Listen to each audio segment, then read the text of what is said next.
Ito na, may nalaman akong sikreto tungkol, ito na, kay diva actress. Bakit? Ang chismis.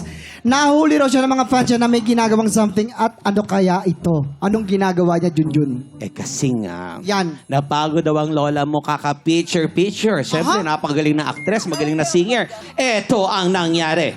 Lights, camera, action! Mga friends, kailangan na po magpahinga ni diva actress. Tama na po ang pictures. Aalis na po kami. Bye! Ay, alam mo, sugod na ako. Pwedeng doon muna tayo. Ang dami nila. Pero, Carrie Bells, at least, happy yung fonts.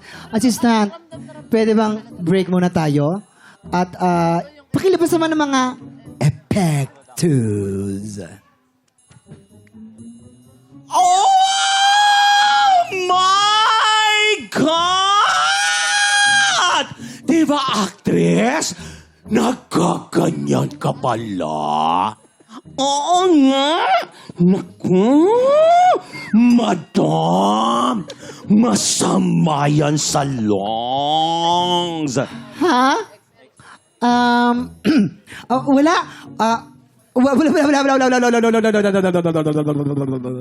Wala kayong nakita, ha? And cut! Ayun. Ayun na nga. Ang sikreto ni diva actress, nahuli siya ng kanyang mga fans na nagyoyosi. Pero kahit nahuli na siya, ay mega deny pa rin siya. Sino ba yan, Junjun? Sa pangalan niya ay may letrang S as in shocked. Dahil nagulat daw talaga ang kanyang mga fans sa nakita nila. Pero, Ano yan? kahit gano'n, love pa rin daw nila ang kanilang idol. Sino bang hula nyo? Sino hula nyo? Oo. S. Hailey's. Hailey's. Hindi. Ay, di naman singer yun. Di naman ano Ay, yun. Kuya Kim, anong hula? Ako sino ka? Mga Yes. tiktropa, kung meron kayong alam, i-tweet nyo na yan. Sino kaya? Kaya nga, ito nga, hinahanap ko rin. Ano? Sasali ka na ba? Sali ka na doon para sa Ah. ibig Boss!